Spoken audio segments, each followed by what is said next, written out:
I saw missionaries. It's like when I was 6 years old, I saw missionaries come to church. And when my eyes landed, like, man, I would like to be married to a guy that looks like that. So you can see in the book, my grandma tells me that's impossible.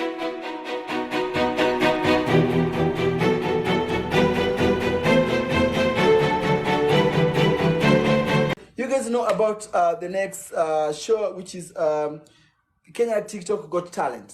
Kenya TikTok Got Talent. Guys, please do register. If you can sing, you can dance, you are a comedian, do register. How do you register? You can send me a DM if you can and tell me which category, and I put your name.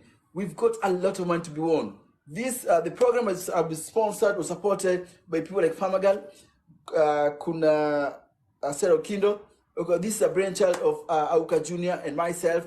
We want to disrupt TikTok, okay? That's why we've come with Kenya TikTok Got Talent. So, Kenya TikTok Got Talent, if you're interested, if you're a singer, you're a dancer, you're in comedy, please do register. We have over at least 60,000 shillings to be won. And I'm told this money might even increase, okay? So, over 60,000 for grabs for now. But so guys, do register if you can. Send us your name.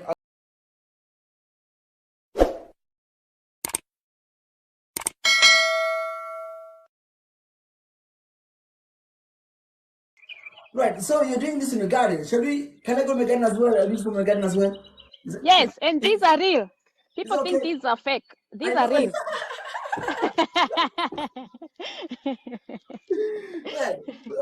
So yeah. That use your Photoshop. That is real. This is real. It has roots. Yeah, it has roots. We might have a little banana later on, but not now. So use your Photoshop. Hakuna cha Photoshop hapa. Yeah, angalia. Look. Okay. There we go. There we go. Okay, so maybe we can So wow. Okay. There you go. There you go. Oh, guys, come on! You don't find these kind of things apart from this podcast. And just to tell people it's real. Okay. And also that is your garden, isn't it? Yes. There you go. Wala kuuliza kwamba gali nani? Ndio msichana sasa hapo. Msichana mdogo tu yani. Yeah. Well, listen. Well, thank you very much for coming on the show. I really appreciate it. This is amazing for me. So, thank you for joining me. Yeah. And guys, those joining me right now, I make podcasts on soft skills. Soft skills are those behaviors or characters that make us stand out. Now, this evening, I'm not alone. I am joined by Farmer Girl, also known as Adaa Kisa. Now, Ada, okay, I'm going to call you Ada because that's your name. Is that okay? Yeah. You know, I'm very nervous, and Mazeri ko tu yani na sweat tu yani tu. Same here, because like I told you, this is the first ever. I've had people want to interview me a couple times, but I've declined a lot. So. But you say yes to me. I did because you giggle a lot.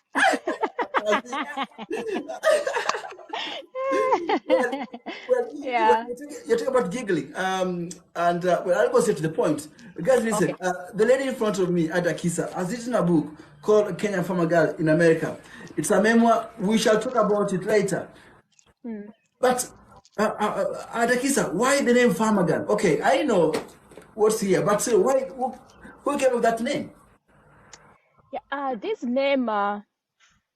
When I was writing the book, I started writing the book without a title. So I wrote the whole book without knowing what I should give the title should be.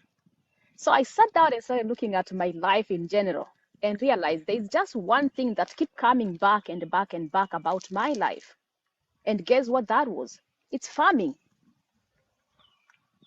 I can't hear you. Yeah. Yes, I can hear you very well. We talk about farming, and I don't want to talk mostly about the book because I want people to buy the book and read it for themselves.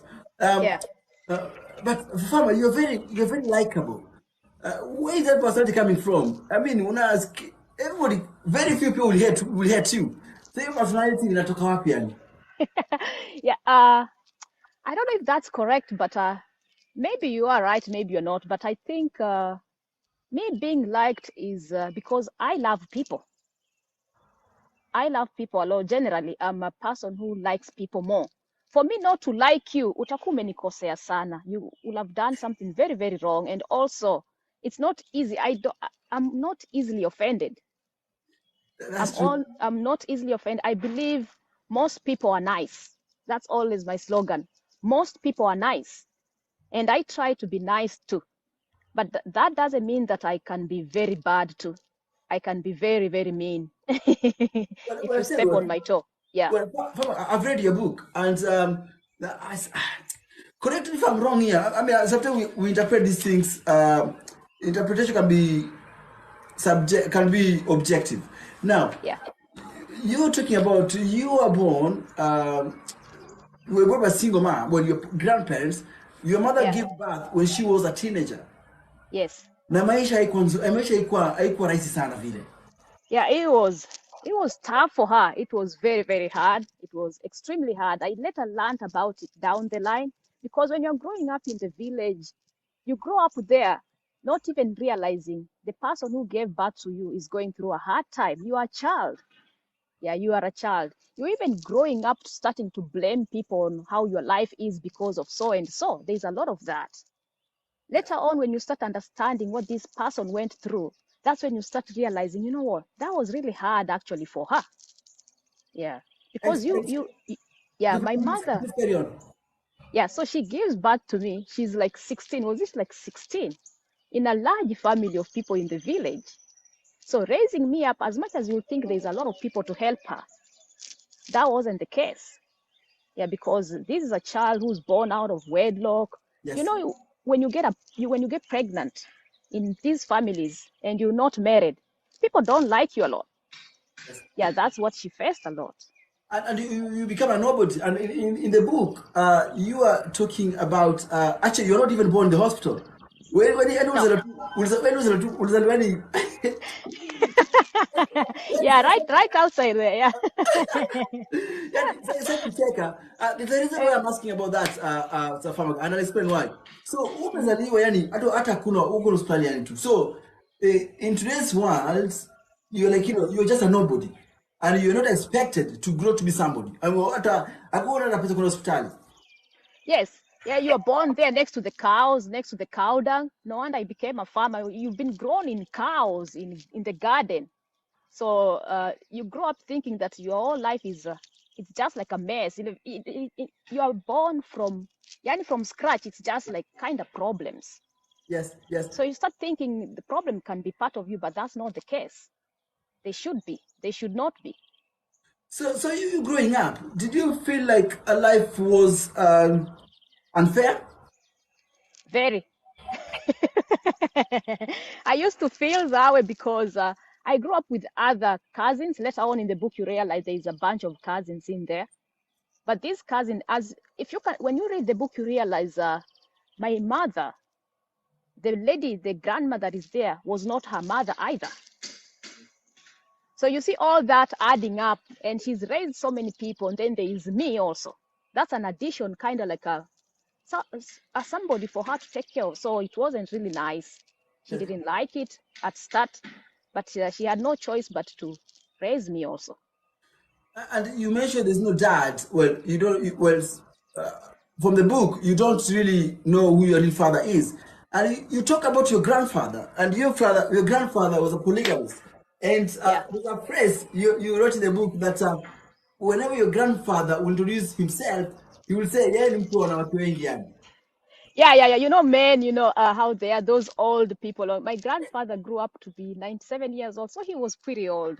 And to them, having many wives and many kids, it's something that is very cheered. Something that Yes, other men are so happy. They applaud him and they're like, yeah, that's how to go. Yeah, you forget there is a person raising all these other kids for you. So every time my granddad would stand up and talk in a crowd, people would just be cheering for him because he had so many kids, so many grandkids, yes. all of us. How Yeah. do you feel about that? You being a lady, a young lady being brought up, there's no dad, but he is a figure that the book you talk very passionate about him. When he talks about yani mtu wa wasichana wengi yani, how does that make you Yeah. feel? It made me feel like I didn't want to be so like I didn't want to be like a, you see, when I get married, I wouldn't want my my husband to have other people out there. So that rubbed me the wrong because I saw it. I saw it because, you know, when my grandfather left the city and he had these many wives in the city, when he had no money, he's retired. That's when all these other women brought the kids that they had to the mother that was in the village. Yes, yes. And then they left. Well, that's interesting. Again, as I said, I don't want to base this podcast on your book because I want to base about you Yeah. yourself. Now, Yeah. those with me right now, I make podcasts on soft skills, and soft skills are those behaviors or characters that make us stand out. This evening, I'm joined by Farmer Girl. The Farmer Girl, her real name is Adaa Kisa. Adaa Kisa written a book, which I'll show you at some points. Now, here, Farmer Girl, in the book also, you are talking about. Yani uliripit shule yani. You see, Yes. in African setup, ukirudia na kawe sio, we ni father. Yeah, that's true. But see what happened. The first time I repeated, it's because I couldn't reach this. It was the left hand to come and touch my ear Yes, yes, yes. because I was really short. I'm a short person. I'm 5'1". So Yes, you're telling me a little child who is 5 to cross her hand to come touch this ear, and that's how I had to repeat. I couldn't go to class 1. Then I couldn't go to class 2. So I had to repeat. Then when I repeated again in class 7, yes, wait, because yes, yes, yes, that one is I could have gone to class 8, but my mother didn't have money correct. because she knew if she takes me to class 8, it means I'm going to go to high school. Going to high school means she's going to have to pay my school fees, of which she was not ready. She was not prepared. So Yes, I had to repeat. Even, I still didn't do good. But you go in the village, you can just come and say, "Oh, can I just go because maybe I'm too big, or maybe let me just go because the cut mark is like right there. I'm about there." So those are some of the things that made me repeat class 7 also. So I'm not done. I can see. yes, you're not. But we're talking about the classes. In the book, you're talking about a Yeah. boy that you really loved. Because this teenager guy, wewe Yeah. kila mtu anamtaka yani. Yes. Na pia wewe uko unasema, manze pia hapa pia mimi naweza yani tu. Now, Yeah. just very quickly, tell me about Yeah. that. I mean, the You know love, it. to carry Yeah, on. it happens a lot when you're growing up in high school. There's this one person, that one dude that everyone wants. Yes, For some reason, everyone wants this one boy. Like, who the hell is this person? So this guy was from the city, all looking so nice, all so clean, takes yes. a shower maybe every day or something. I don't know what he used to do that he looked so nice. And everyone is like, I want him. And I also wanted a piece of him too. Just like him. Mama girl, ulipenda usherati kwa kitambo sana yani. Yes, yes, I did. Yeah. Yeah, it's that one guy that everyone has a crush on, and you all know you do have a crush, so you have to figure out Yes, what is it that he likes. yes. Then you And it's realize natural, actually, isn't it? It is natural, really.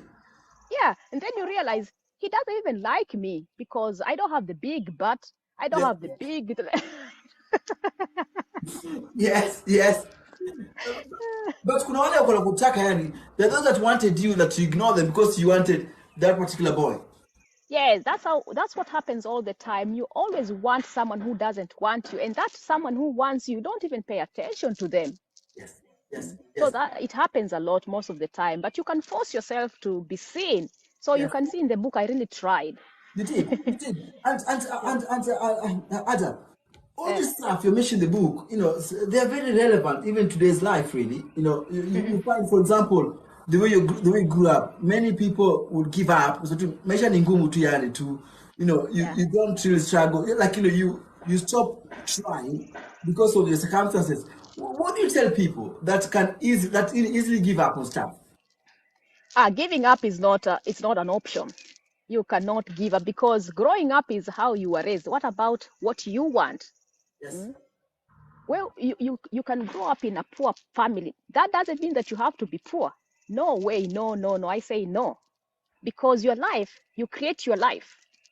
You're supposed to create your life on who you want to be. Don't let your past determine who you're going to be in the future. You are talking about traveling, and the first time you left the country. But before you go there, I want us to talk about the Serena Hotel incident, where you're wearing high heels. Look, see, I did, and actually you, oh my God. umeandika hapa, umeandika sio mimi, ni wewe umeandika hapa. So this is what happened. You live in the slums. Serena Hotel is where you pass by going to town. Yes. Every single day I would pass by there going to town. I used to live in Kawangware with my mother. So that's a way to town. Like, man, the least I could have thought of me ever stepping there was to go there and be a cleaner. You see, a cleaner, maybe wash a macho or stuff like that. That was the only time I would have seen me being able to even be in a place like that.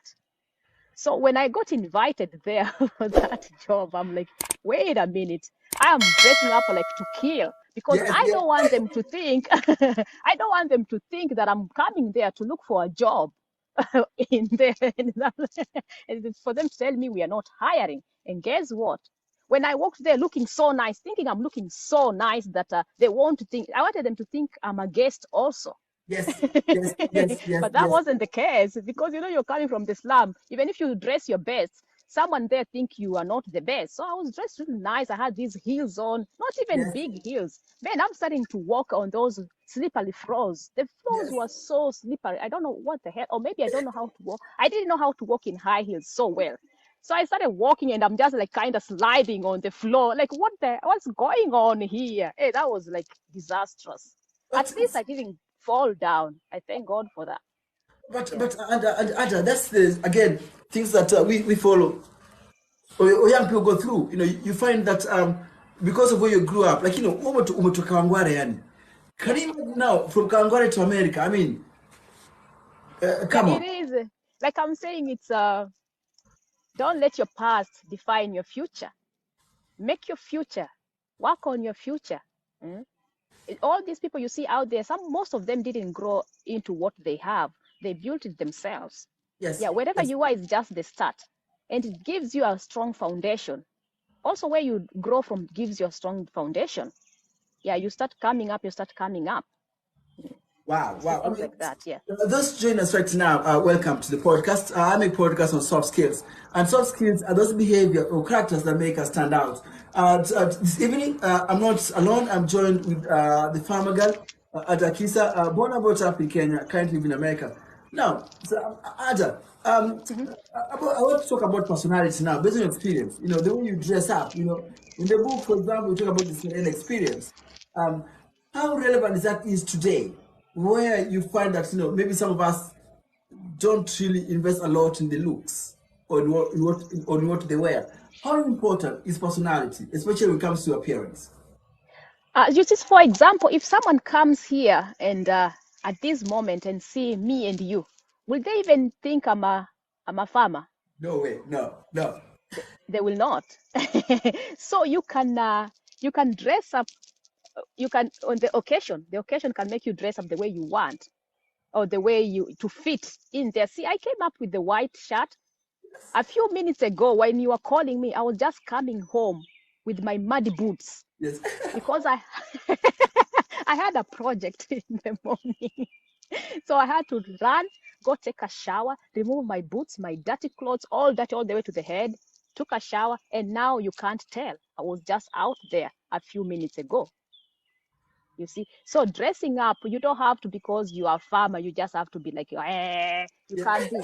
Dress up, like, guys, look nice. Looking nice is very important. Like I told you, see in the book, I used to think I'll be a model, but it didn't work.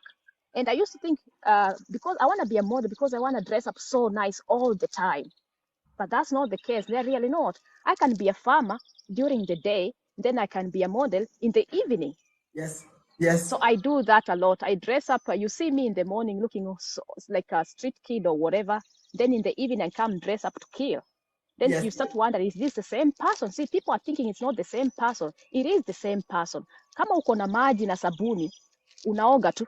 Yeah, unapika look yani. I've got to say, you look amazing, and this is interesting. So, what do you tell? What do you tell those people that judge? People that don't. For example, if some people have seen you in the morning in their boots, doing a project, they will actually think that woman ndikwa kazi mahali as a shamba lady, but they don't know that's as your job. So, what do you tell people that are normally quick to judge on social media? The thing is, some people, all they do is judge. You can't change that a lot. People judge to make themselves feel better, and that becomes their problem. That's not my problem, whatever. But don't be judging people like that, because you never know. You see, one of my biggest customer, my big up there, like top shelf there. When you see him out there, you can't tell. He has these shorts that are all torn all over the place. He's wearing these flip flops that are not even. Sometimes they don't even look alike. Like, who in the world is this? This guy is worth millions of dollars. See, I saw him on the road one day, and they're like, "Is it him, or is he his twin, or who is it?" And then he's like, "Hey, hi Ada, how are you doing? I'm over here." Like, he's the same person. You can't just judge people on the looks. Yes, That yes, should be totally out, because some people are just like, you can judge me because of how I dress. You see me in the morning dressed up in boots, and then you don't like me. You end up not yes, liking yes, me. yes, yes, yes. Yeah, And so let's it not happens a judge lot, people on isn't it? looks a lot. Uh-huh. And it happens a lot, especially on social media here. You see somebody open their TikTok live or whatever, and you start bashing or trolling based on how they dress. But you never Yeah, know behind the scene, this person can even buy you. yeah, that's true. That's completely true, because dressing up and all that is just to cover also. Yeah, it's to cover. And I'm telling you, if everyone had the money that is out there, or can you pick someone to help them dress up? Let me tell you, I didn't know how to dress up when I got here. So I had a few people here and there. I have a friend of mine who's helped me in dressing up, tells me you need to do this, she's like, you have what it takes to dress and look really nice. Let's go there. So she walked me through all these, like, dude, what in the world is this? Why do I have to dress like nice? I'm just a gardener. Wait a minute. I'm not just a farmer. I'm also a person that I like myself. Yes, I like yes, looking nice. And when you look nice, you feel nice. yes. Now I like that. When you look nice, Yeah, you feel nice, and you you feel feel confident nice. too. Yeah, it boosts your confidence. You can come here and talk to people. Yes, that's Yeah. interesting.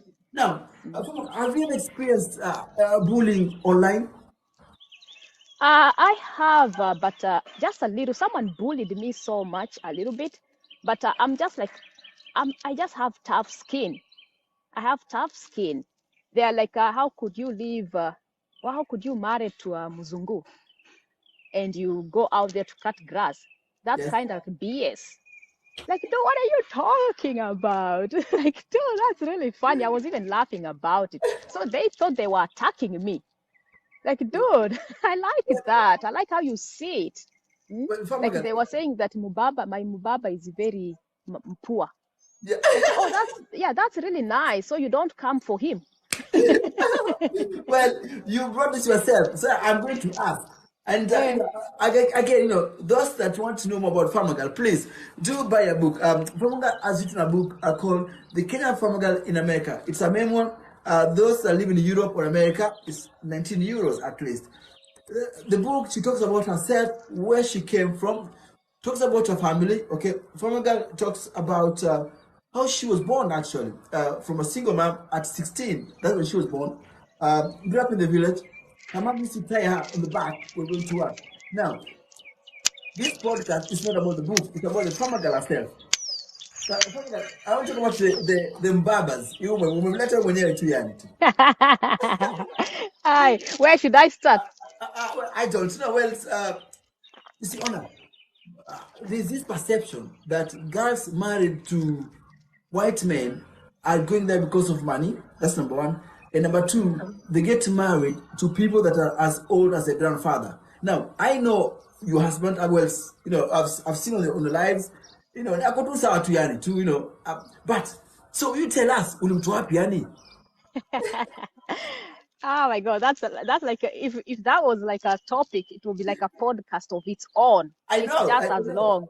So to cut it Cut it short, short. the thing is Yes, also myself. growing up in those slums, life is so hard. I didn't grow in the slums so long, but from the village, I'm like, man, I want to change my life. Then you come to the city and then you see these girls, you go to the store, you go to the like Nakumat, you go these places, especially when I was being a maid, I was maid also. You see these girls with the wazungus, the white guy, like, dude, these girls looks like they have the gig, they have the moolah, man. I want some of that. But even before that, I really wanted to be married to a white dude. I saw missionaries. It's like when I was 6 years old. I saw missionaries come to church. And when my eyes landed, like, man, I would like to be married to a guy that looks like that. So you can see in the book, my grandma tells me that's impossible. We don't have any in the village. Yes. Like, so growing up, I still had that thing in the back of my mind that I really want. So I go to the city. Where do you find these guys? Like, wait a minute. You go to a cyber, you create a profile, you put your picture there, then you wait. And that's what I did. So I ended up running into all kinds. I even heard there were babas. Those old, like in the 60s, man, the guy that comes and you can't even show him to people. Wada. Hmm? What?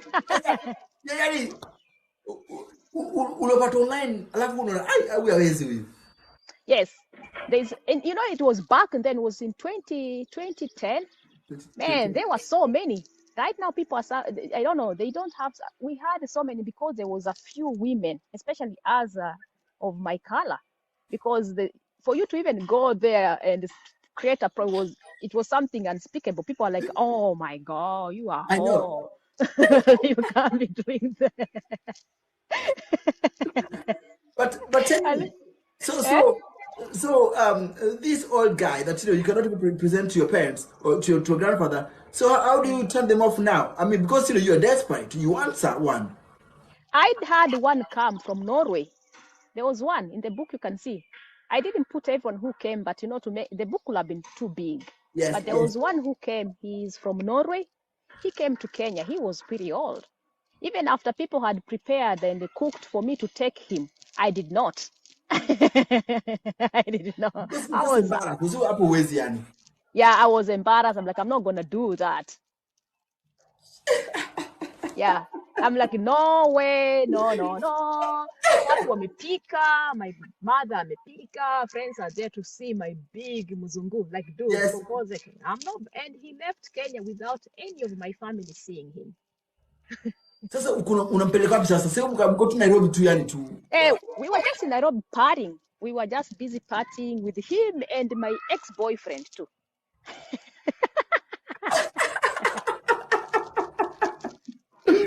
Oh my goodness me. Ada unachoma. So because we came to agreement that me and him, it cannot be. It's not gonna happen. But then I realized, no, let me introduce you to my by then he was still my boyfriend. But I just saw my boyfriend, this is just a friend. So we were out there eating his money too. But he liked it. Harry, go there. I'm on phone. Yeah, he kind of liked it because we were like, instead of me being his girlfriend, I turned into his tour guide. So I was showing him all over the place while using some of his money. Not a lot though, just a little. Now, Farmer, I want to understand about TikTok now. Yeah. Say, guys, if you want to know more about Farmer Girl, please look at her book, and also I'll give an opportunity for her to ask questions. But Farmer Girl, you spend a lot of money on TikTok. Okay, and you invest on people that you don't even know. Why?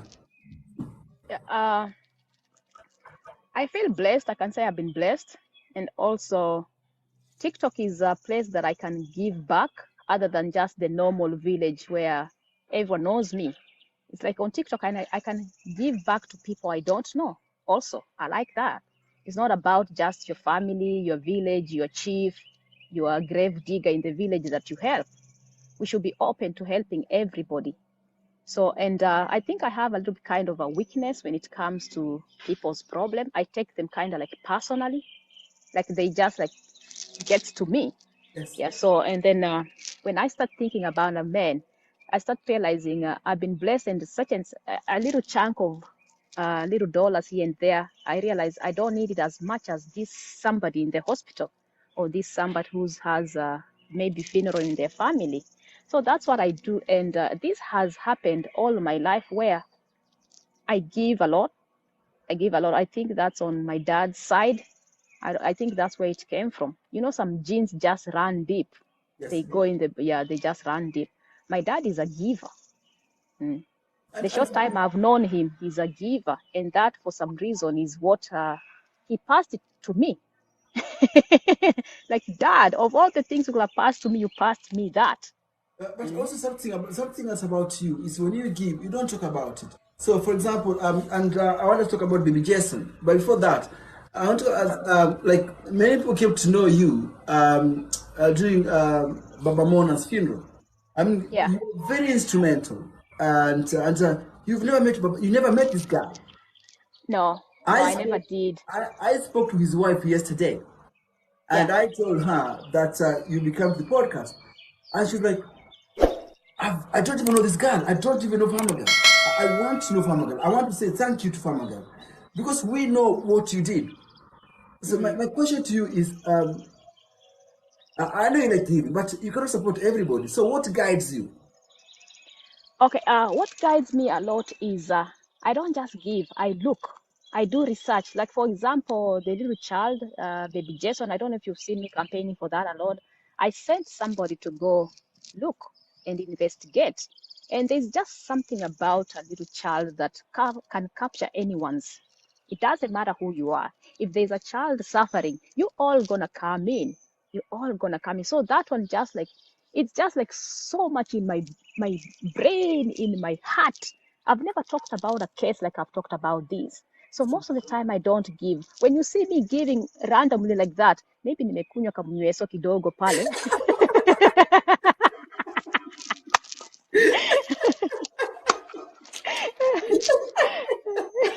I know, right? Yeah, the random ones, because let me tell you, Mtandao, I've given people lions, people that I don't even remember, I don't I know. know, I know. Yeah, there is someone who came and told me, man, that day I was so raw, I was so bad. My mom was in the hospital. You dropped me a lion. Like, what in the world? Who are you? Like, I don't remember who you are. And so I drop to line too.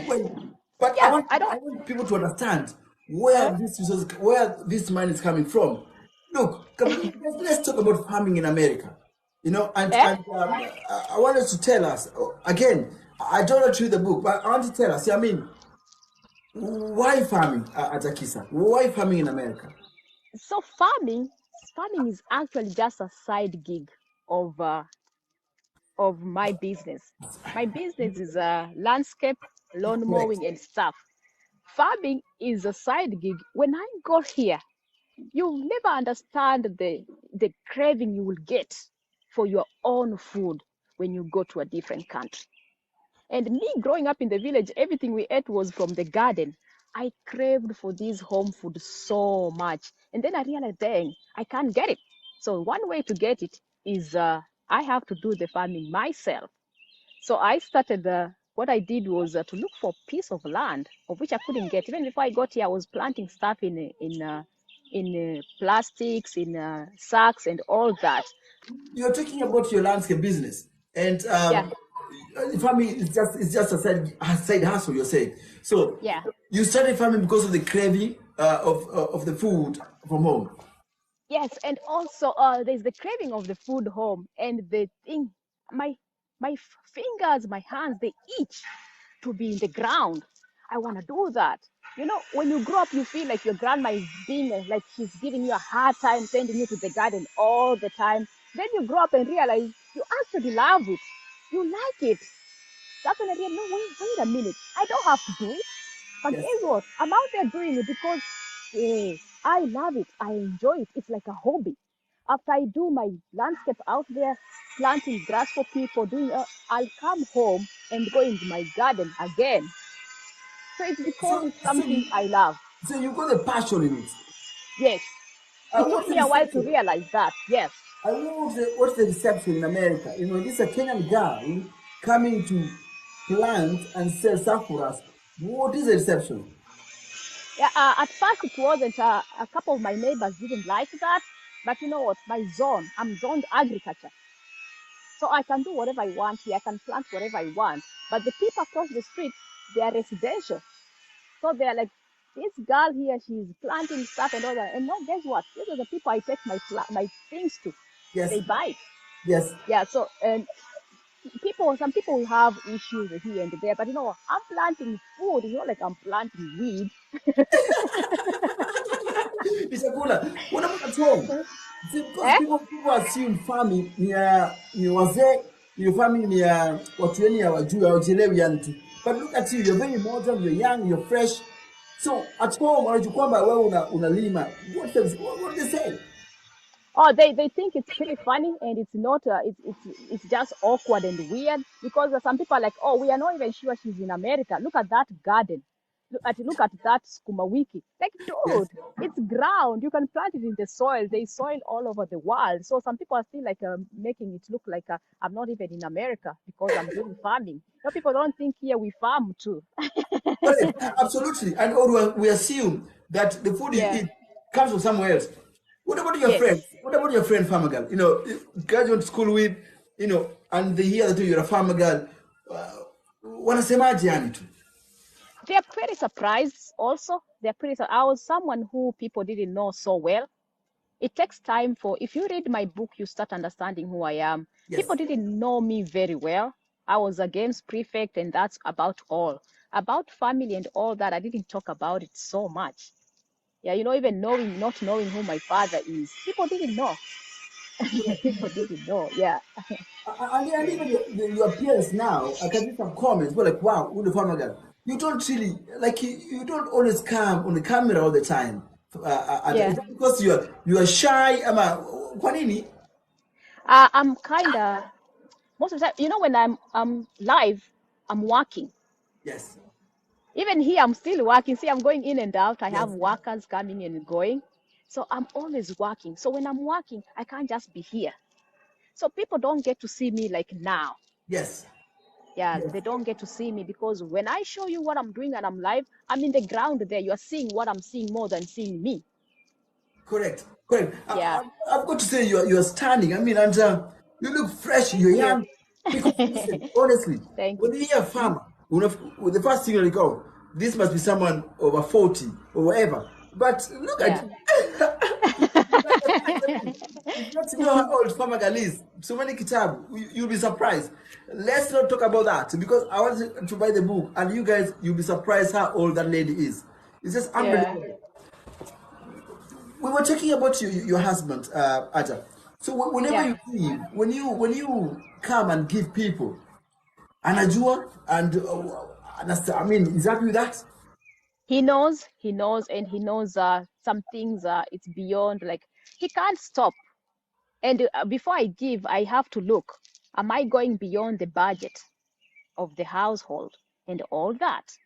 And then I realize, okay, this one I can give here and there. He knows he's a giver himself. He's a giver. See, let me tell you, he paid 12 cows for me. Only. He paid 12 cows for me. And he's always helping my village, my grandma. He takes care of them. So I ended up marrying another giver. Yes, yes. So it's like just a family of givers. But we give on we don't just give randomly. Guys, Correct. don't be headed in my inbox, please.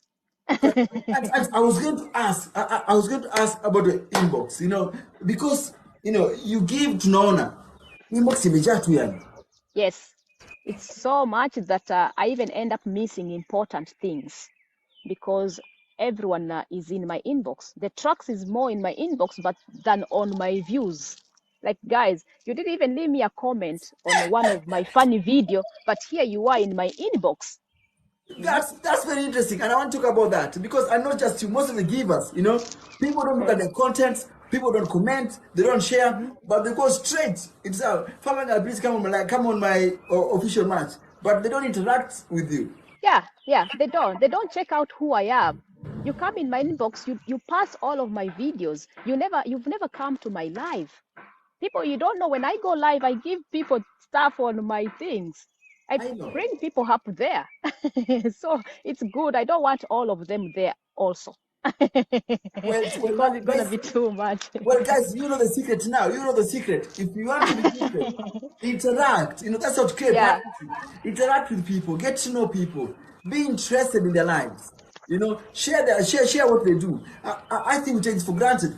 And since you're talking about that, Farmer Girl, you know, the power yeah. of social media, okay? Hmm. When it comes to building partnerships, tell us about that. Because, you know, for you, you don't need to be here. You don't need to be here. But No, you are not here. at all. Yeah. But you are So, here. so social media is if you can just take advantage of these, like for example, this TikTok for the good of it, you have no idea what it can do. People are seeing people out there. You will never know who is watching you. I've saw the big thing here one time on TikTok here. One person saw it and they came here. I got a big project right from here, right from TikTok here. So you can use this platform for good, but also you can use it for the bad that is out there. Yeah, Yes. so come here, be good. People like me, I'm looking at who is who. I learn people. I don't just come there. I learn people. I find people. I find a group of people. I look at them and realize these people have something going on. Like on Wednesday, I go live with other people. We talk about business. Yes. But when we do, no one is there. Mm. No Unbelievable. one is there. Yeah, which also we come here for fun. Me joining TikTok was like after I've done my work so much, I wanna come here and relax. I wanna see people. I wanna see Kenya. I wanna laugh with us also. And also I like Usherati. I'm also there. You'll find me there.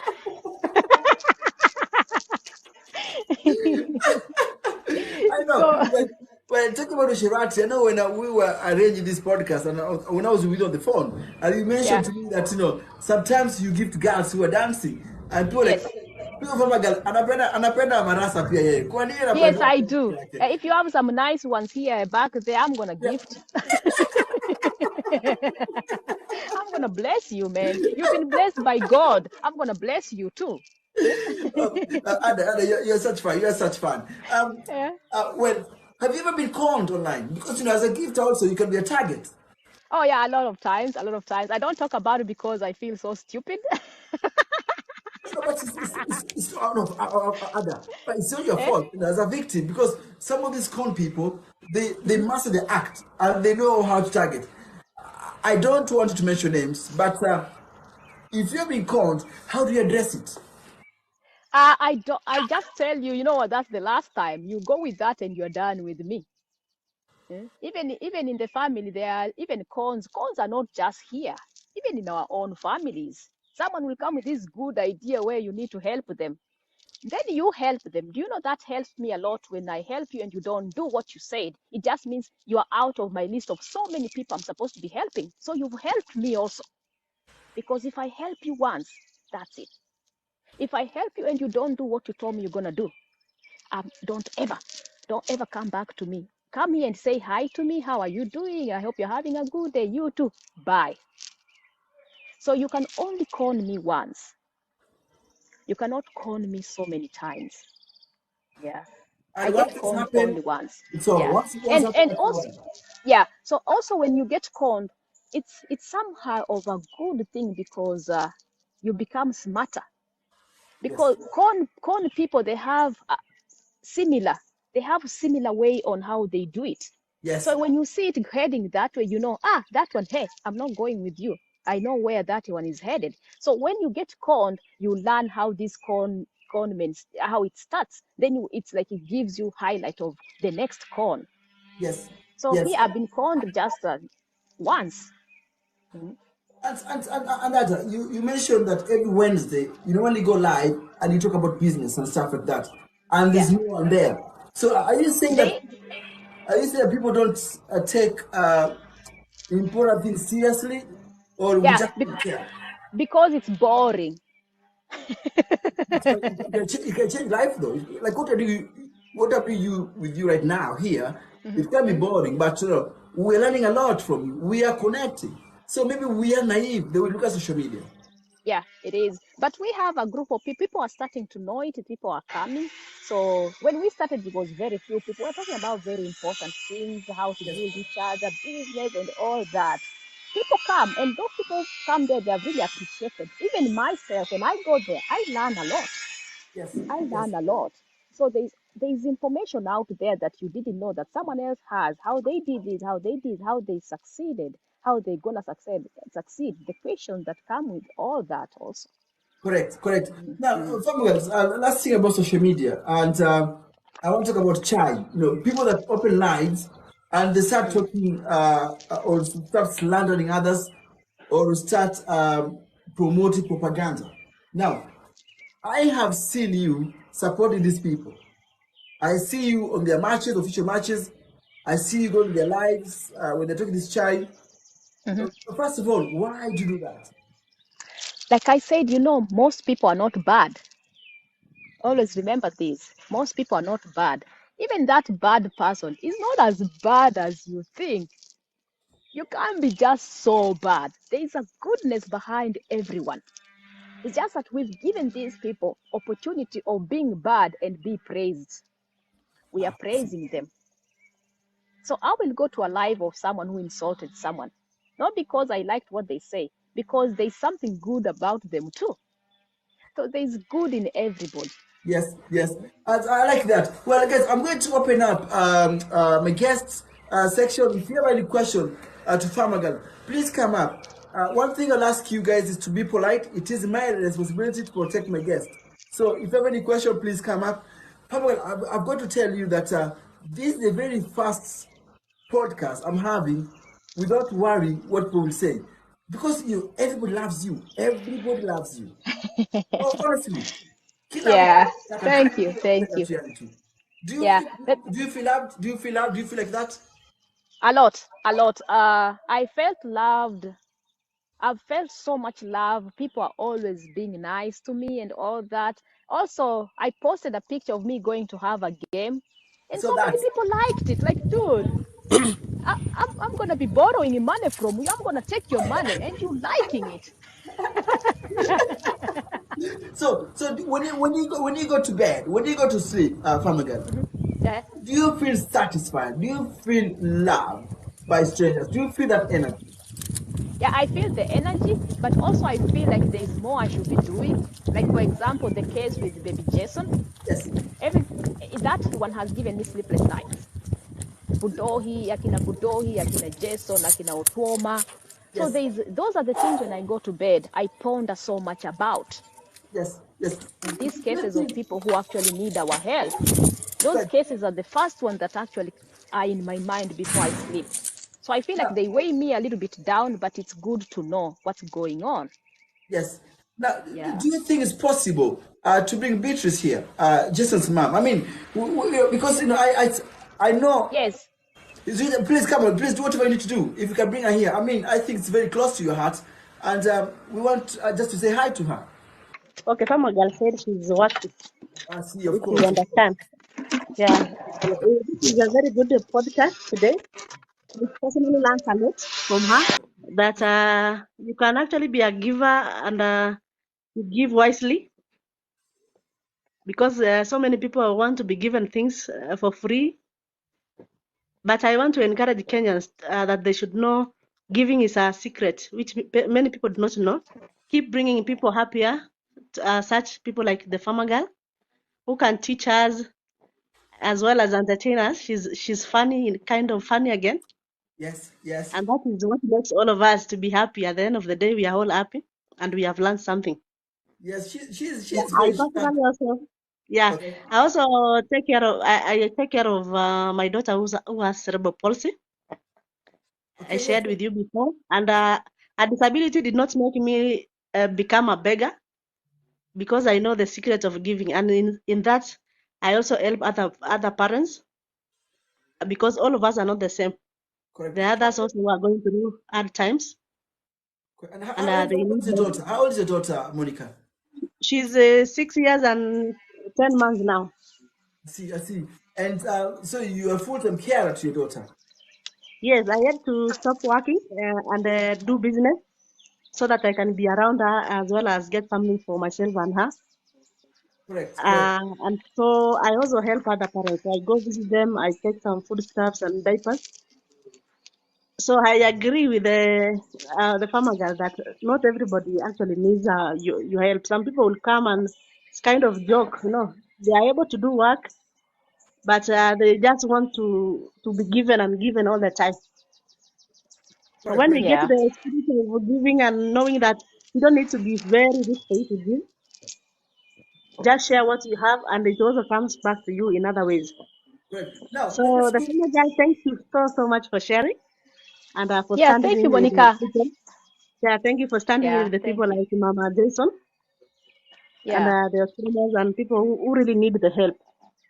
So keep thank you. Thank you encouraging too, people Monica. here Yeah. that they can be givers and not they don't need to be very rich to give. They don't need Yes. to go to the politicians or these big people. You share what you have with your neighbor, and someone else will come and share theirs with you. Correct. And just, Exactly. Yeah. just Monica, Yes. before you go, just very quickly. So you said that you talk about what you do. So do you do it online here, or do you visit parents as well? We have a page on Facebook. Okay. Yeah, and I visit parents. We already know each other, and so all over Kenya, like every week I go and visit one family. Yeah. Just a minute. Sorry, just open the door. Just a minute. I'll come shortly. Okay. So every week I Yeah. go and visit a family. Yeah. There is a lady who is supporting us in Czech Republic, who is also a mother to two boys who are autistic.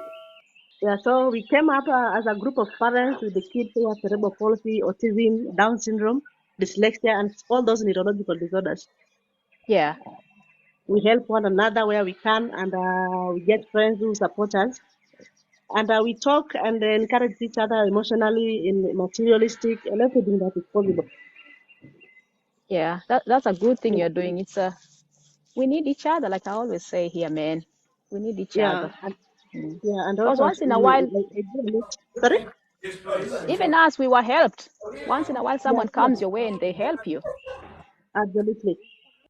And above all, we also raise awareness on the same, so that we can try and end stigma. There is a lot of stigma surrounding things, especially people who have disorders. People will say ni uchawi, ni nini mmefanya, sijui what happened. But the more when we raise awareness and become bold, we parents heal, we accept our kids, and we are able to give them better lives.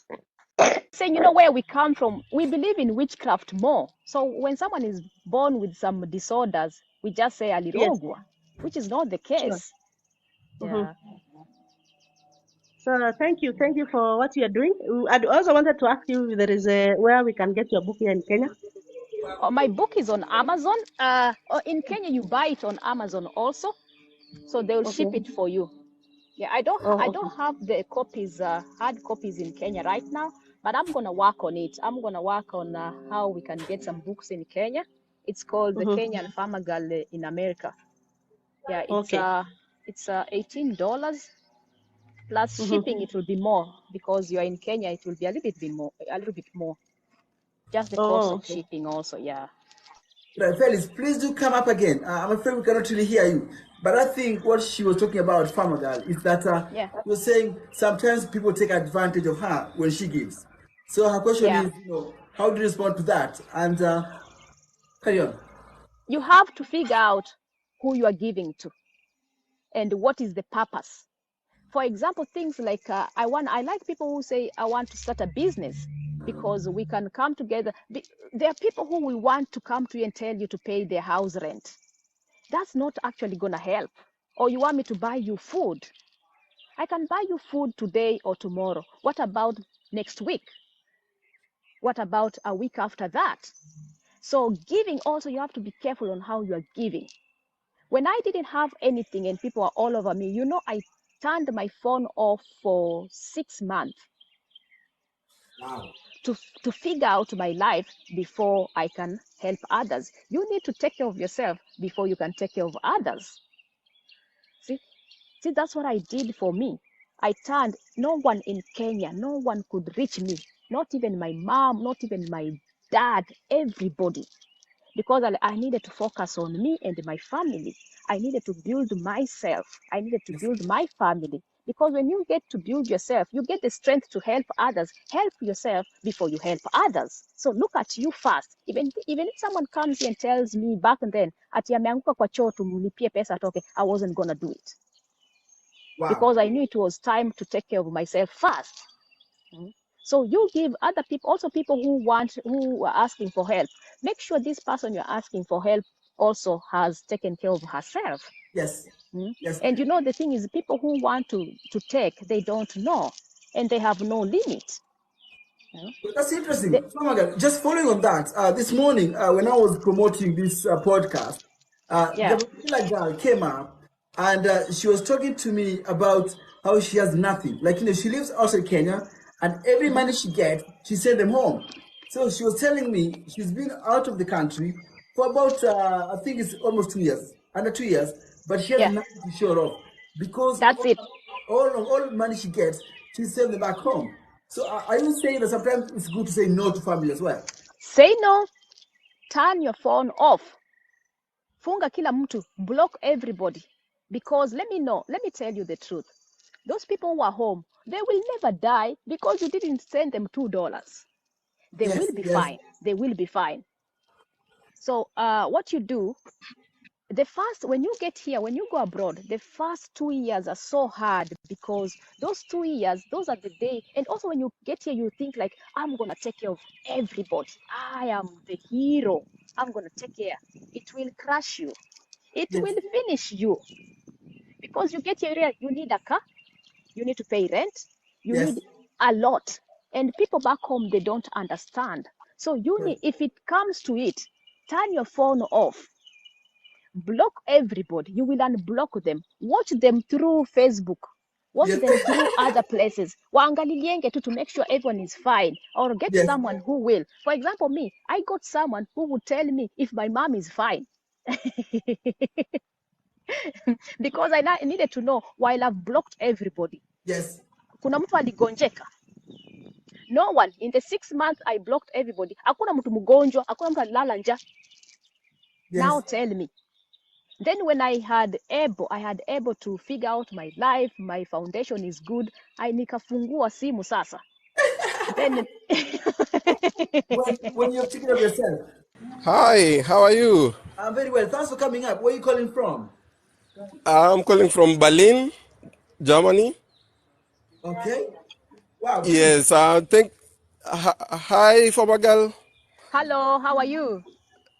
Yeah, I'm very fine. Thank you very much for joining this podcast today. I'm always here to watch every interview. And Mtandao, you've done a very good thing today. You brought one of my favorite TikTokers. I Thank you. really like Farmer Girl's content and everything about her. It's amazing. Yeah, Asante. so and I can only urge like all the ladies, if it's possible, to follow like the footsteps of Farmer Girl. She's a real inspiration, not only for ladies but even to gents. Like it's just like a good way of being a human being. Like for me, I always see her like an angel on earth, if I Oh, may say that. oh, Make it thank quick, you. Okay, so I have three questions. please. Make it Yeah. quick.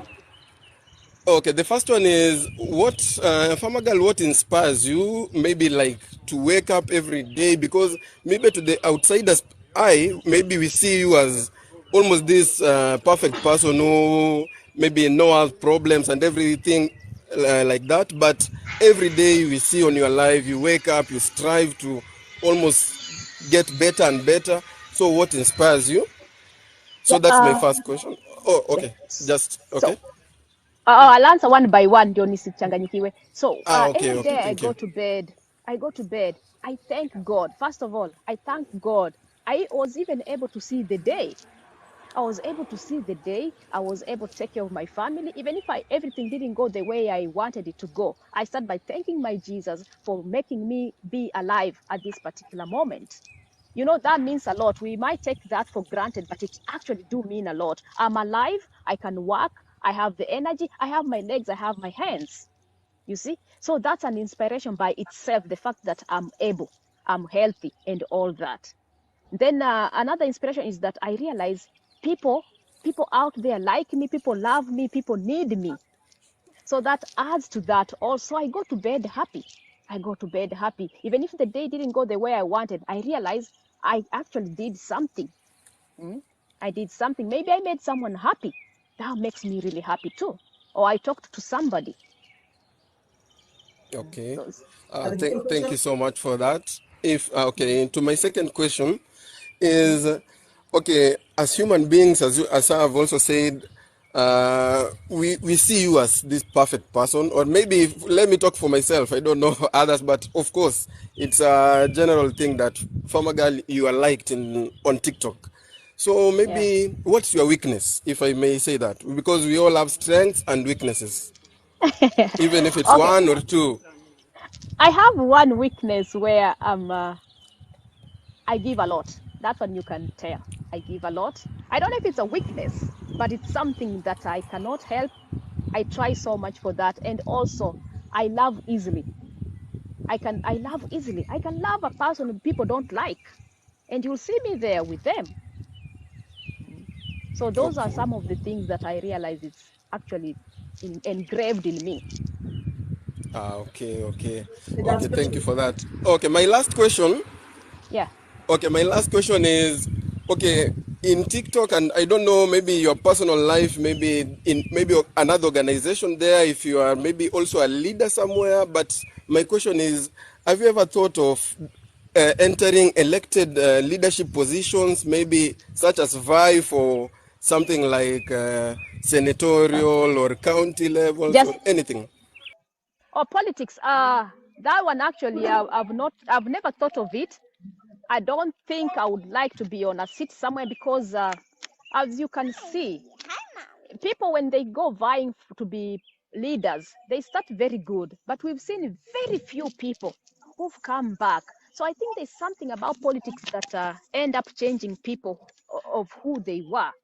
If you give me, if you guys can vote for me, I will happily come in, but I don't know if people want a good person. I don't say I'm a good person. I don't even know if a good person can actually even make it in Kenyan politics, as you all know. Okay, hello, Farmer Girl. Hi, girl, how you doing?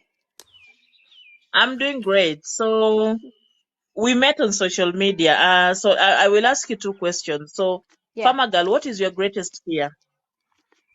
My greatest fear is, for example, failing on something I've put my heart in so much. We've had a few Mm-hmm. things that you put your mind in it so much that Mm-hmm. it eats you, and it feels like if you fail, that might be the end of you. So failing on a project that I've started, that's my greatest fear, especially if the project means helping somebody. If I fail in Mm-hmm. helping someone, that's always been my Mm-hmm. fear. Yeah. Yeah. That's Okay. special. Most of the time, people Hmm. who give like you do, they have a story attached to it.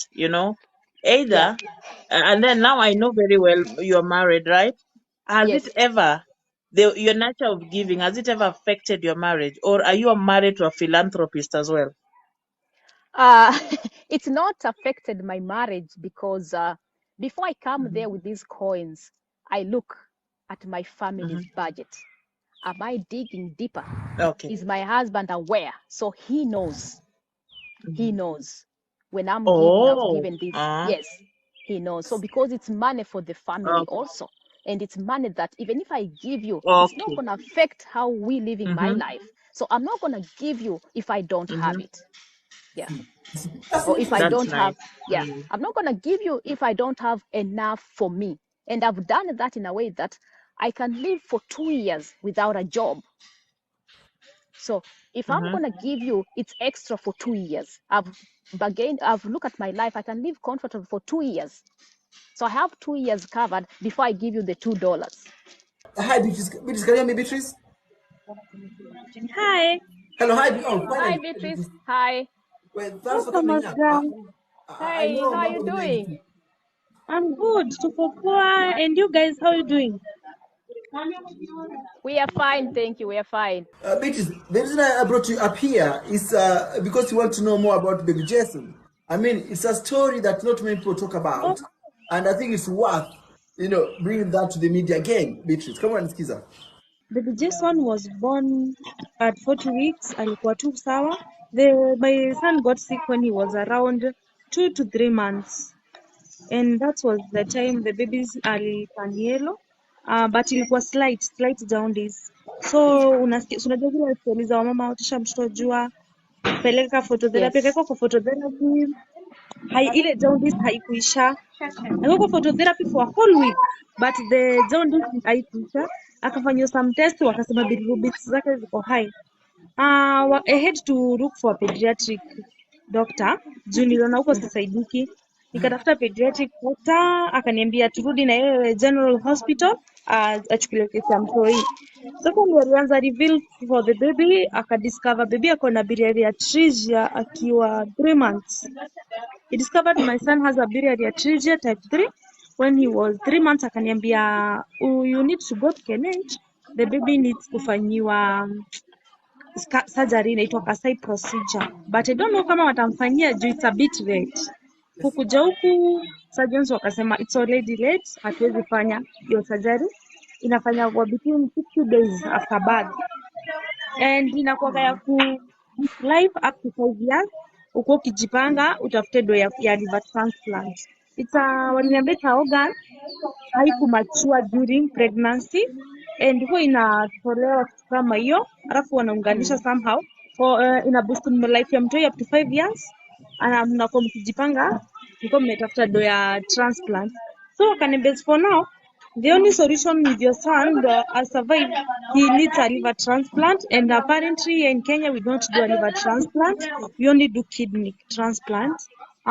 We refer you to India. Wakanipea pia hizo referral papers, wakaniconnect na one of the hospitals to India, wakaanza kunibagenia budget.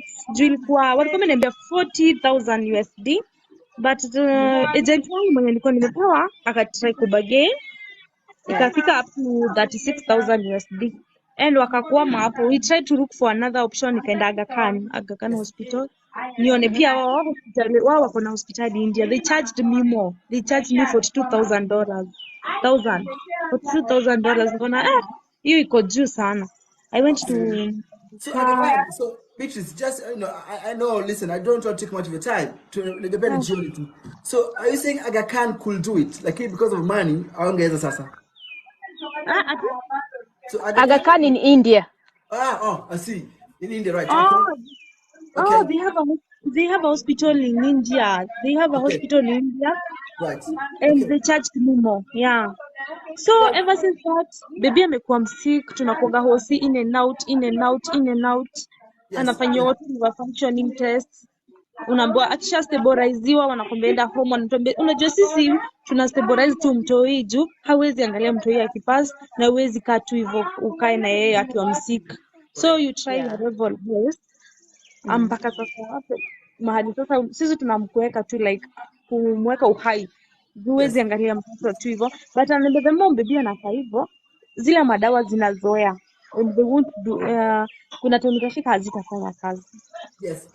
And Beatrice, Beatrice, so Farmer Girl has stuck with you for a very long time, sindio? Sana nabarikiwe sana this girl. Amesimama na mimi sana. And you girls, and you and Farmer Girl, you've never met physically. It's just you met online, isn't it? Yes. Unbelievable. Carry on, Farmer Girl, carry on. So I had never seen her until a few months ago. So mimi nimeamka naenda choo usiku. I go just to Peru on TikTok. I hear a baby crying. That's what got me. When I went in, I realized it's the baby of this girl, of Beatrice. Like this baby is in pain. That day mtoto alikuwa so bad. Tumbo yake ilikuwa imefika huko. Ilikuwa inafaa kutolewa maji. Then that's when I started to Hata jana, you see, yeah, when we visited her, Hosi, hata fever ya mtoi, unaona tumbo yake imekuwa kubwa, you know? We went with Nyako. Nelly, you saw yesterday? Yes, we visited with Nyako. When I was with Nyako, I said we go and visit the baby. We Okay. went together. Okay. Yeah. Yes. Wow. And Yeah. situation, Nelly. Yes. So the situation of the baby is not so good. By the way, we really need to come up with something very urgently so that we help the baby. If we can save a life, it would be much, much better. And I really feel like we should just stop everything for now on TikTok and help baby Jason. You know, any contribution Yeah. that is happening, let us put it on hold. The little that we can bring on board, we should just organize a big fundraiser and let us do our part. One thing I want to say as well. Despite us being TikTokers, we still have our own family. And then we also need to encourage us because I wanted to ask Farmer Girl this question. Don't you Yeah. think like we are also in the spirit of giving and standing in for each other on TikTok? It's a way of also discouraging us as individuals to learn to live with our neighbors right. Because you see, Yeah. here we are virtual friends. But if I collapse right now, it is my neighbor who is going to come and know exactly what is happening to me. So as we help in the social network, we also encourage people to do something in living with people well. Go to churches. Even in your church, there's something that can happen. People in the church, they need Yes. to know you. Go back there, be a servant in your church, live well with your community. You still have a family that you belong to. So if we encourage, if TikTok can say, you know what, let us say we need like 1 million. Let us say TikTok does maybe 30% of the 1 million. Then the rest now, so that we don't fail, we don't start things and then we leave them in the middle, because following up on fundraisers is also not so easy. You get? Yes. Yeah. It is not Because so easy. And then yeah, like Nelly is we keep saying. on giving people hope, and we are planning this hope. We are giving these hopes based on people's pockets. You know, we are budgeting. Yani our budget is on people's pocket, yet we don't know what is happening on somebody that time. Farmer's girl might Yeah. have it all today, and she can give the little that she has. Then tomorrow things might change. And we are hanging our hope there. So I was just Yeah. asking, don't we think like we need to also to encourage, in as much as you're coming on a social platform, also who are the people around you, what are the networks you're making hapo chini kwa ground. Hapo penye unaishi, do people know you? What have they done about the situation? Yeah, true. Yeah. Yeah, I do agree with that, because think of it this way. Before TikTok, we had these raises, fundraising Yeah. that were going on, even in Thank our you. villages, the Yes, church. yes, So we need to go back and yes. include them also. Yes. They need to come True. back and be part of it. Yeah, our Yes, churches, our yes, community. Like I remember in our church, yes. we used to changa pesa tupeleka watoto shule, Yes. and to Very even the true. sick. Yeah, the sick and all that. Let's bring them in also, so they can also help us. Correct. Exactly. One thing also about, I don't know what you think about Neil, is that also I feel like there are people that we keep on giving money. Okay, there are people that we've supported. They've got enough, but they go to every lives now wanasema tunachagiwa tu, because there's that emotional stories as well. So we never say. Kitambaa yeyote ya kufunika braille halalo. And that's what I'm saying. That's what I'm saying, podcast. You know what? In as much there's giving, let me tell you, a receiver will never say it's enough, help the other person. But then they'll never say. They Yeah. will never say, they'll keep on receiving. Even if all their things are sorted, they are not going to say, you know what, now you've done enough for me. Now let us go and help Beatrice. You get? They'll never do that. Yeah. It is you, the giver, who has to now use your wisdom and say, you know what, it's enough on this side. Now let us focus on the other person. Because Yeah. let me tell you, we might only know about the 5 that we're talking about all the time, but there are more that are not even coming up here to say Correct. something. Yeah. You know, so let us give, but when we're giving, let us not put it on one basket. Let us divide the little that we have with everybody. You know, and let us do what we Yeah. can do as TikTokers, and let people not feel like it must be done by TikTokers. That's what I'm trying to say. As in, build your network where you are, build your relationships where you are, try and also spread, be kind to the people around you, because I feel like now TikTok is here and it's a very good platform. But we are also killing the virtue of a family, the virtue of a harambe, of going to church together, fellowshipping together, and building real friendship huko chini kwa ground. Correct. You get? Well said, Nelly. Yeah. And I try to agree with that. Now, I've got Beatrice Muthoni here with me, and I know that Baby Justin is very close to Thomas Girl's heart. Thomas Girl, so what do you want us to do? I mean, you say that this case is kind of overlooked, and maybe this is the Yeah. time to bring it up. Yeah, so what's going on is we already have the case going. My child is just all over the place I now. know. So yeah, we have the case that is going on for Budohi. That one is already organized and planned on how it's gonna happen. Once this case is done with the Budohi, I would like, please, TikTokers, I've gotten this platform to beg all of you to come together. Let's save a child. We've not been able to do anything for a little child yet. Let's not come here saying that we need a coffin. Sorry to say, God Yeah. forbid. We don't want to get there. If we have an opportunity to do it and prevent whatever could happen if we don't come together, of which so many Yes. people are already coming together. I've never, like I said, never talked about a case like I've talked of this one. My family here, I'm trying to pull people even here together to see and feel what's going on. It's a chance for all of us to try to save a life, which is a child's life. So this has been presented to us. Let's try to take this. This is where blessings come from. Correct. You never know. You will never know. So let's come together to Sitoroke. We know it's a lot of things we need to do out there financially, but let's try. Together we can, with the help of so many other people too. So that's why you can see I'm trying as much as possible to mention it everywhere I go. So Correct. let's do the same also. To hata kusema tu, ukisema someone will hear it. We want it to get to people who can really help us. Yes. Important people, big people. So the more we talk about it, the more the word will get out there. This child, mimi nimeichukua kwa sababu I realized no one else was even talking about it. That's why I started wondering, is it legit? Why is it that we are not mentioning it? Why is it that we've not? That's why we sent someone, nikatuma mtu aangalie. Mbona hii kesi mtu haongelei? Yeah. Of all the cases, No, the mbona story is legit. It's very legit. Yeah, So, Legit. hello guys. So I am hello. Mama Bara. I've Yeah. been in a similar situation, and Beatrice came into my inbox. My child also had the very similar situation, and we've Yeah. done a liver transplant also. And she came to my inbox, and yeah, the case is legit, and I've seen her going through the hardship myself, sleepless nights. Yeah, so it's true. Well, thank you for that. Well, listen, I mean, Farmer Girl has been very generous to us, and this is the time we should also follow her and support what she's calling us to do. So, I think after Henry Butoy, I think we should try and do something for Beatrice. Guys, listen, we cannot support everyone.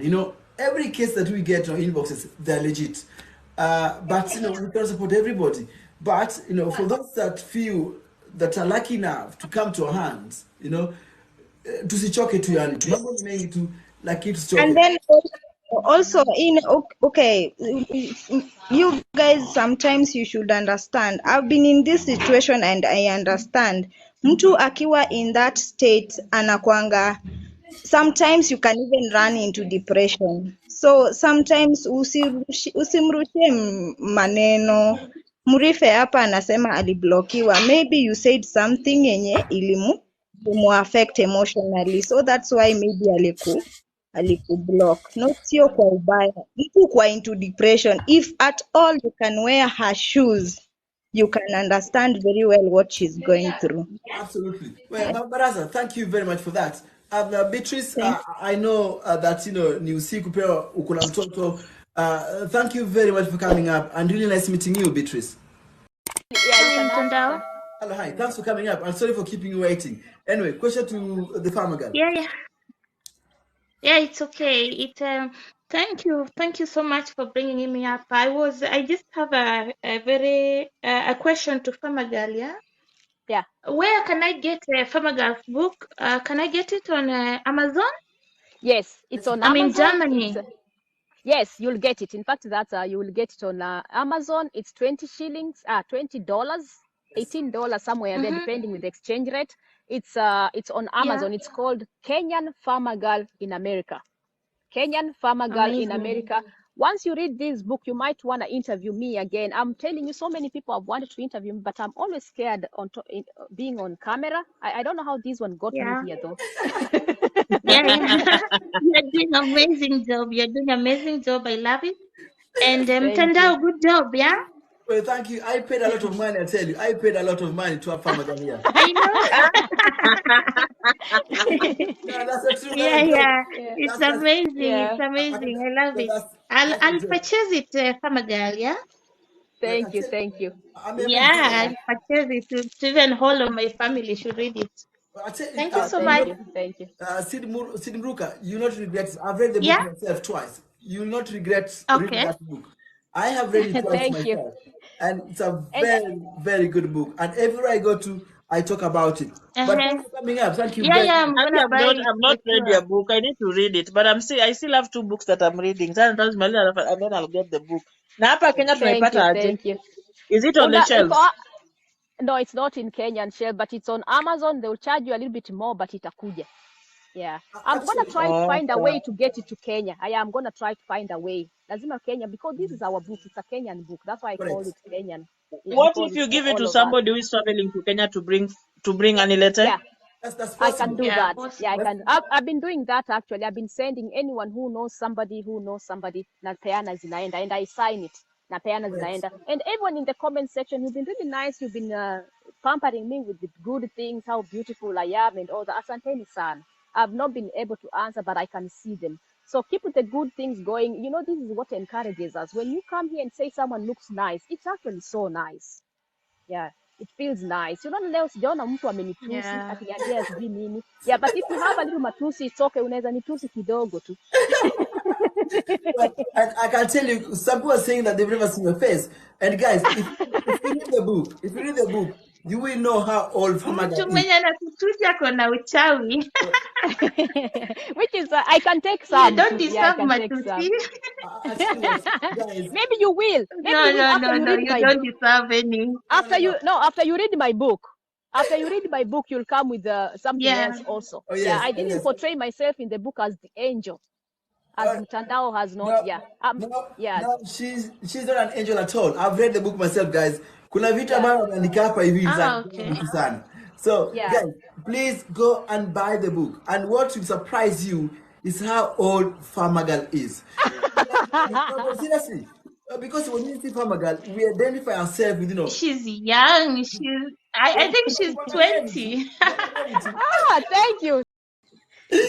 Mi nilikuwa nimekuja kidogo nikuje kuuliza tu swali moja ama nikuje kuongelea mambo ya Baby Jason kidogo cause Please. I did it kiasi Yes. na katika ile hali ya kuendelea kutafuta help Yeah. tukaendelea hadi imefika kwa at least imekuwa known kwa some people wenye wako wamejua. So mi Yes. nilikuwa nauliza tu swali about finances. Kama nitauliza vibaya mnisamee.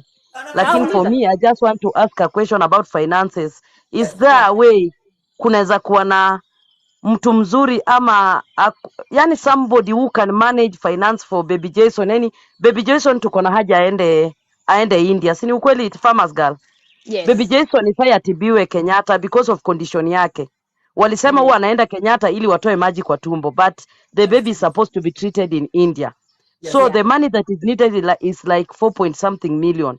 So mi nilikuwa nauliza, is Yeah. there a way, yani kunaweza kuwa na good management ya nini ya zile funds, yani at least ina transparency, maana vile tutachanga tuseme tuchange, Mungu atusaidie tufikishe hiyo 4.8 million. Is there a Yeah. channel inaweza, because for me I was trying to follow up honestly when I was doing it, I was trying to follow up. That's where niliwachia mali nilikuwa nataka ni meet familia ya Beatrice. Nilikuwa nimeambia familia, why can't I meet your family? Si ati nataka wanisaidie, I just wanted to meet baba Beatrice na mama Beatrice, at least I talk to the family, unaona. So me Yeah. obstacle ilifika kama nimefika hapo, but I wanted me, yani nilikuwa na feel mtandao, we are doing something for mtandao. why can't I go to Nakuru or to Eldoret and meet also mtandao family, niongee nao, at least I know something. Kama nilikuwa nafanya vibaya mnisamee, but I was just asking. Tunaweza kuwa na The good thing, way. yeah, one thing we have to understand, Chahazi is the reason I even niliona hiyo kesi in length, in depth. Chahazi went there akatuangalia. Chahazi was gonna go to Changamwe. Ni Changamwe? Yes. Cement. Alikuwa ameniambia parents wake kuna mmoja kwa Eldoret, Nakuru na mwingine, so I wanted, mimi waspendi kufanya kitu farmers girl, mimi upenda yani familia tunajua wako. I didn't want any contribution from the family, but at least mama, yani shosho nilikuwa nataka kumwambia we are doing this, tumeembark on this, we are doing this and this and this, unaona, yani wazazi wa mtu.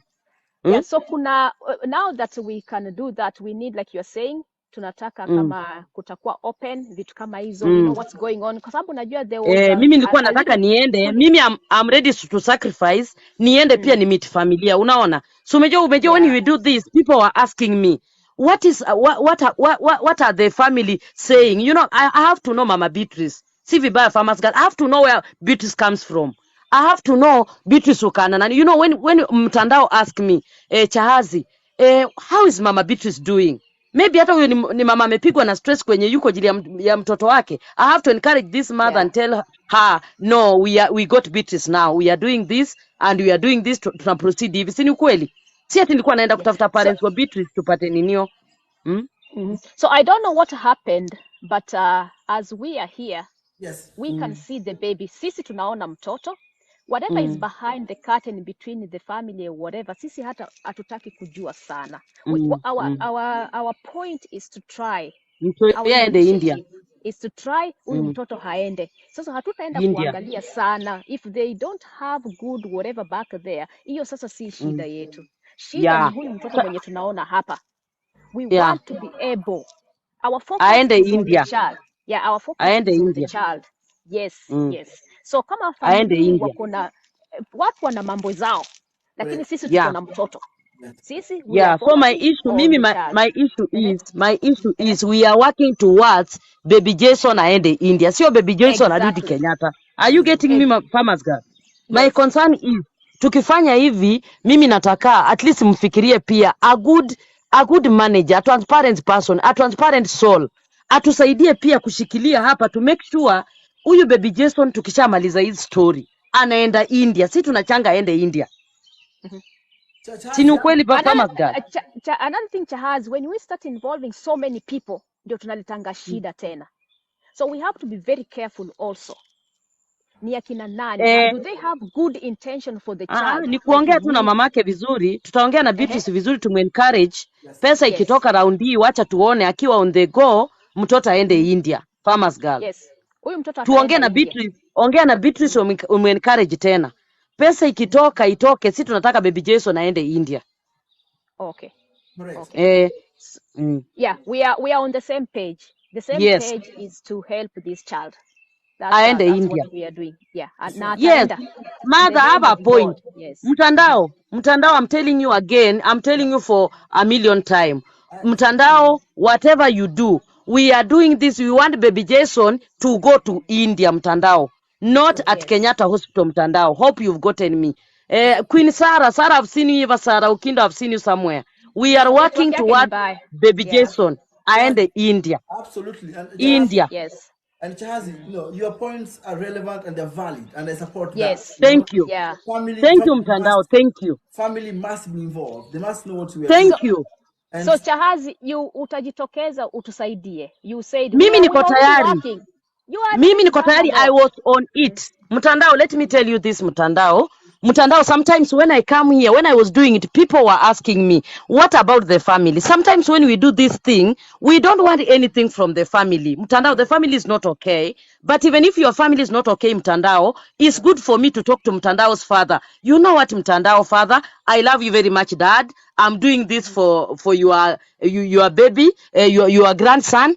I want your grandson to go to India. There's nothing I want from Baba Mtandao, you know. I'm just telling Baba Mtandao I'm working for your grandson. And also, Chahazi, I'm supporting your point because remember what Nelly said here. We need to bring our people majirani zetu, people of the Espe- church, the family. In something Good, like this, sio isikuwe tu ni good. TikTok imeachiwa, ni the Good. whole clan, Umepata point yangu na the umenipata. whole Umenipata. yes. The whole Umenipata. clan need to be there to also for her, kwa sababu wanafaa Umenipata. kumshika mkono. Tunamshika mkono Good. moja na wale wanamshika mkono ile ingine. We Good. walk together. You see, we walk Umenipata. together as we go. Umenipata Sawa. sasa. Yes. Hata kama wana kitu farmers girl, hata kama wana kitu, we are ready to understand, but remember hawa ni watu wanaenda kanisa, kuna Noel hapo hapa. Add Nelly. Noel. Yes. Mweke hapo, alikuwa na hiyo point ya bringing kila mtu tena Good. again. Good. Which will agree with you. Before Nelly speak up, Shimura, hi. Just a very quick one. Oh, hang on. We've got Auntie Annabelle as well. Auntie Annabelle, hi. Oh, hi. How are you guys doing? Well, very well. We are good. How are you? I'm fine. I'm sorry I came late, but I had a question for the farmers girl. Sijui kama mmemaliza maswali. Please carry on. Ask me. Oh. We are still on me. Okay, I'm still on the hot seat. Yeah. Yep. Okay. So, farmers girl, you look so young. Yani unakaa tu mtoto mdogo yule, a successful young woman. Yes. So, when you go somewhere, for example, ukitoka kwenda kwa live ya mtu mwingine, naona wana kurecognize sana. Farmers girl ako hapa. Farmers ako apandishwe. You know? Nataka kuuliza, what do you do to make people waone like there is something in you that is very unique enye ukibring out inasaidia other people out, considering that wewe ni you are such a young woman and then yani ni kama una control crowd in your own way. So what do you do to maintain that one? Yeah, like I said again, I come with the good in me. Maybe nikiwa with a bad day, you will never know. I don't bring my bad days to you guys. Nikiwa in a bad day, I try to fix it behind here. Nikisema ni kwenda kwenye TikTok, let me go meet Nelly, let me go meet Chahazi, we have fun. So every time I come here, I'm bringing the good in me. I don't bring the worst in me. A bad day, I leave it out there. I come here to join other people if I can make other people happy too. So one thing about me, I'm always a happy person. I try to be happy. That's why I'm young. I smile a lot. Yes. Even in problems, you will see me smiling. Guys, smile more. Smile more. Be happy. Be happy. You will always be young. You will look young. You look happy because you're a happy person. Bring happiness to you. Confess you will be happy. And Absolutely. It will come to you. Yes. So I can tell you. Yeah. I have another question, maybe the last one. Okay, carry on. Okay, just the last question. Yeah, just the last question. Kuna kuanga na trolls huku kwa internet. Of course you are a nice person, but kuna wale wana feeling tu hauko, yani kuna wale tu kamati ya roho chafu. Considering that sijai kupata umejam, what do you do to maintain that happiness in you? I don't let it get to me. I have a thick skin. You can see me where vile unataka, it will not get to me. You will have to work so hard kunikasirisha. I think it's something I've inherited from my father. Babangu akasirikangi. So for me to get to the end, I don't know what you will do. Things have been done to me if you read my book, and some things I've not even put in the book. I've put the worst thing that have happened to me in a box called I'm not going to talk about it box. It's that box. I've closed that box. I've thrown it far away where I will not sit, and I've helped myself not to think about it. I'm focusing on positive and focusing on good things in life. I'm focusing in the fact that I can take a hot shower. That's a blessing. I count little blessings. Everywhere I count the little things. For example, I can count that I was able to make my hair. Some people think it's for granted. I got time to go fix my hair. I count that as a blessing. So when you start counting things in your life that are good, there are so many. There are so many good things to focus on the small. So that's how my everyday. That's my everyday also. I mean, well put. And Farmer Guy, just released to Auntie Annabelle. Auntie Annabelle, she's a chef, and she cooks very, very weird stuff. I really recommend you to follow Auntie Annabelle and attend one of her lives. Yeye upika panya, sijui chura, sijui nini. Oh, Farmer girl. really Wamapanya. Okay, I've seen you. Farmer girl. Yes, dear. So I please have a follow question her. before we proceed.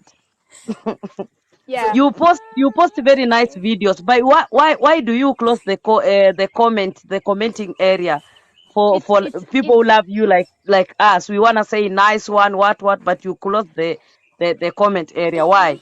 It's open now. The reason why I closed it back then was because people are coming there tagging me in a lot of games, saying a little bit. I have time, but I don't have a lot of time to come and explain, to ask you why you insulted me. So I closed it. Then I realized, actually, even if you say something mean, it won't get to me. Sasa nikaona, anyway, wacha niifungue tu. So it's now open. Okay. I was trying to see the market kunaendanga aje. Hii matusi tunatusiana ni nzito kiasi gani? Okay. So This now is it's open. open. And also I was new on TikTok. I didn't know imefungwa. Yeah, no, it's open Nilikuwa now. nimeifunga by accident also. So Famagal, do follow Auntie Annabelle. You're going like a content. Nimemfollow. You're very Yeah, I funny. followed. Yeah, I'll watch some of amenifollow. that. Thank you. Famagal, Yeah. listen. People like you and people associate you with good things. How do you feel about that? It's a good feeling. And also sometimes maybe because now when people see me, they think I need to give them this and this and this. Let's not have that mind. Sometimes when I come to your live, it's because I just want to mingle with you. I want us to have a good time. I want us to talk about some usherati here and there. So nikikuja kule msiwe tu mnasema sasa ule madola ameingia ama sijui nini. So I come sometimes just for Sherati. I come for building each other, inspiring, and all that. And the traffic is headed in my inbox. Please, guys, I don't pay rent for people. I don't just send everything out there. Ni kidogo yenye niko nayo ndio everywhere ile kidogo tu. So don't head in my inbox. Go to my live and look at my stories, look at my posts, look at my everything like that. So to Zoyana, let's get to know each other. Let's get to know each other. Let's build each other, love each other, and inspire each other. That's what this platform is for. Correct. Yeah. And well said. And for those joining me right now, I'm talking to the farmer girl. The farmer girl is not just a farmer. She's actually a landscape designer. She's written a book about herself, about where she comes from. She's talked a bit about it here. Farmer girl ameandika kitabu hapa, the one on my screen right now. I have read this book myself twice. And I can tell you, it's a book that you want your family to read. It is called Kenyan Farmer Girl in America. It's a memoir, and her name's on there, Adaa Kisa. I really encourage you guys to have a look at this book, okay? You get to know more about this young lady here, who is one of the most generous person on TikTok. It's just unbelievable, really. On the book, she talks about her life, vile alipata wababas, pia yeye anapenda wababas, you know, how much is worth. So please, just, look at the book and have a look at it. You never know what you're going to learn. Famagal, I cannot thank you enough for coming here. Thank you very much for Thank you. the invitation. Thank you. So how did I do? Well, tell you what, unbelievable.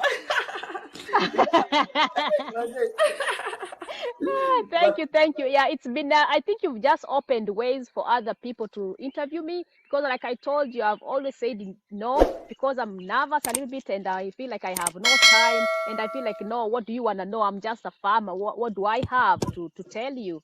So it's thank you for bringing me up. That was really nice for offering me your platform. Actually. Yeah. No, thank you for your time and thank you for agreeing to come to the podcast. And sisi ni marafiki tu. Sasa pia mimi next time ukiniona unitumie well kidogo tu yani. Well too. I will. I didn't know you take them. Sijaiona ukiitisha. No, that's a joke. That's all that's a joke. That's a joke. Yeah. That's a joke. Akijama, listen. You've been here for 2 hours. Thank you very, very much. And all the best, Farmer Girl.